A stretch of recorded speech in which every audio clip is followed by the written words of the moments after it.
we're in the English countryside with Rentokil Specialist Hygiene to take a look at the training centre for their trauma cleaning service. Although the scenes you will see today are staged, we should point out that some viewers may find some of the content distressing.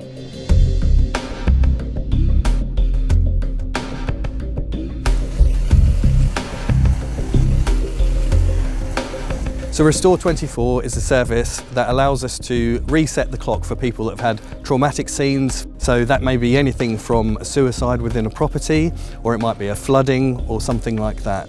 And basically we will come out and we will restore their life to how it was 24 hours before. I think a lot of people, when they go through this traumatic scene, they just want somebody to come in and make it better. And that's what we're offering here. These are specialist cleaners and they're exposed to some really dark areas. As an example, we had a technician yesterday who was working in a stairwell where there was somebody that had been burnt to death, and we had to go and clean that up. All of our training is done in line with the RSPH, Royal Society for Public Health, and it starts right from day one when they come to us. We take people through and go step by step through all aspects of the job, right from the biology and microbiology of pathogens all the way up to how to clean up a suicide scene. And it also involves other bits of cleaning, like some deep cleaning of washrooms and some specialist cater cleaning as well. We also do things like silo cleaning, so we've got teams that will do abseiling and also confined space specialists as well. And obviously they're exposing themselves to very potentially traumatic scenes, and so we have to have the right kind of person that we can give this technical training to, but ultimately they've got to be of the right sort of mindset. And we offer a lot of support in terms of chaperoning of people, in terms of counselling and that kind of thing. So we're here to have a look at the training centre today, and this is something we like all the new technicians to go through. Firstly, to go over the operations on how they clean a suicide and trauma scene up, but also to get a bit of that visual impact, because it may be then that they can decide perhaps the job isn't for them.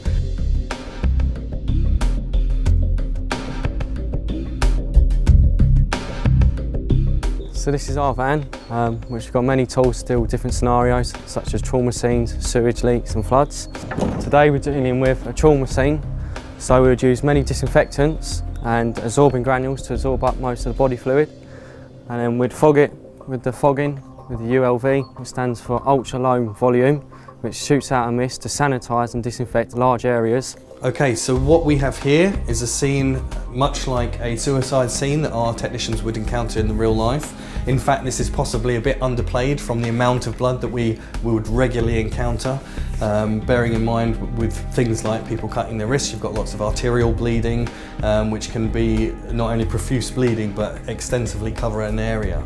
Considerations for our technicians in here in terms of how they clean it up is not only the visible cleaning that we're doing, but also areas where that blood may have seeped, such as underneath the floorboards, underneath coving, or underneath the bathboard. So once we've cleaned up this area, we'll be using disinfection wipes, taking that all away in a controlled disposal, and then we'll do a full ultra low volume fogging disinfection to make sure that the site is fully safe, so it's not only clean but it's pathogenically clean, so that we can then hand that back to the property owner in a safe environment.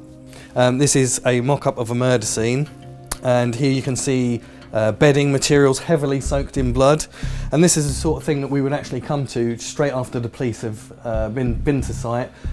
Possibly they've removed the body with the next people in here.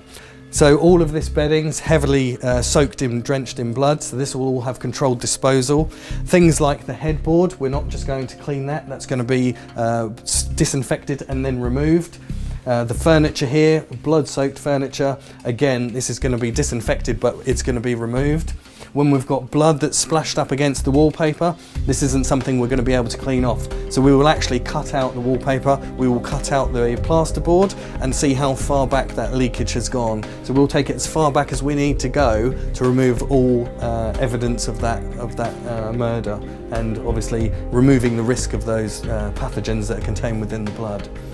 Additional considerations for us working in the sort of the murder scene environment is the potential for us to come across bits of evidence that may or may not have been missed by the police or the investigators, which does happen occasionally. So it's very important that when we're going through our disposal techniques that we're actually searching all of this for possible bits of evidence. For an example, before we've previously found things like a bloodied screwdriver that was missed by the authorities. So we work very closely with the police in that respect to make sure that not only do we return this site into a clean and safe environment, but also we make sure that we've scanned it all for any potential evidence that may have been missed.